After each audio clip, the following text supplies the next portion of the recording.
and make-believers. In today's video, I am doing a review of the books I munched in January. But first, I thought I would share with you what my t-shirt says, because many people have asked me, what does your t-shirt say? And I absolutely love what this t-shirt says. It says, better to lose a lover than to love a loser.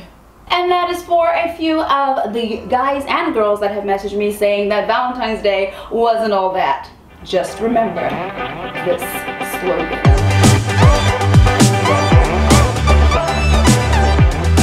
First, just a little insight on how I'm doing with my February TBR, since a couple of you have messaged me on Instagram asking how I am doing with the Final Empire, which is like a lot of pages. Not great. Not great, but I am getting through it, and I should be able to at least finish 2 of the books on my books to munch this month, but we will see. Now onto the books that I have read, starting with a book that was also pretty thick for me, and I did manage to finish it, and that was The Darkest Minds by Alexandra Bracken. So I gave this book a 4.5 stars. There are many things that I loved about this book. It starts with a bang, there's sirens going off, there's blood leaking from the nose, there's people trying to kill the main character. It's kind of like an asylum, they're all trapped, and then things happen, you know, breakouts, rebellions, all these great, emotional, magnificent things. So I really enjoyed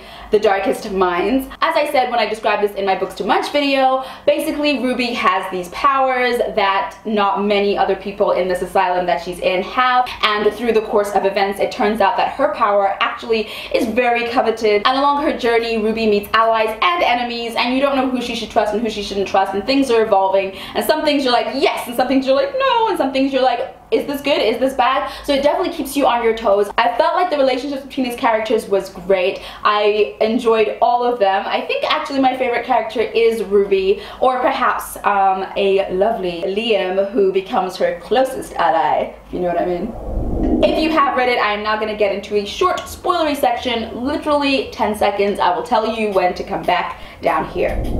So the spoilery section, first of all, when she first erases her friend's memory, the one that her first friend in the rehabilitation center, I was shocked. I was like, what is going on? And then I realized that Ruby erased herself from her mind, and then, you know, with the flashbacks to her parents, I thought at first, I was like, oh my gosh, did she kill her parents? What has she done to her parents? And then of course through the course of events we find out that she erased herself from her parents' mind with a kiss on the forehead. It's just so tragic. And then of course the end.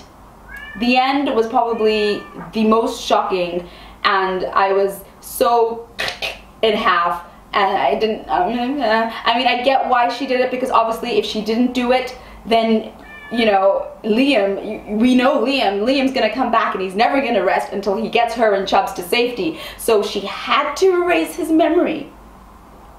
But then again, did she have to erase his memory?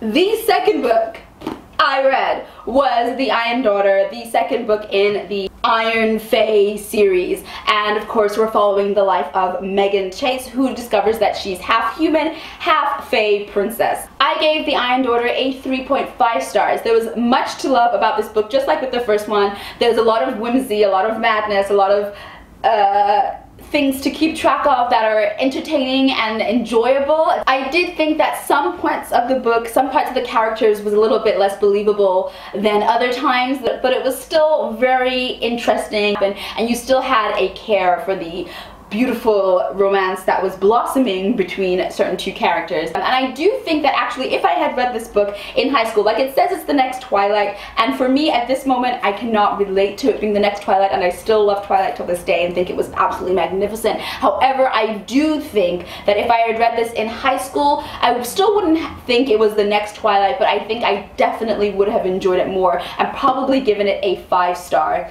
back then. So I think if you enjoy whimsical, romantic, adventurous stories that are aimed at very young adults, like I would probably guess like 15 years old, and it has some moments of that innocence shining through, which may not be believable, but it's still nice, then you will definitely love this series. The third and final book I read in January was my indie pick of the month.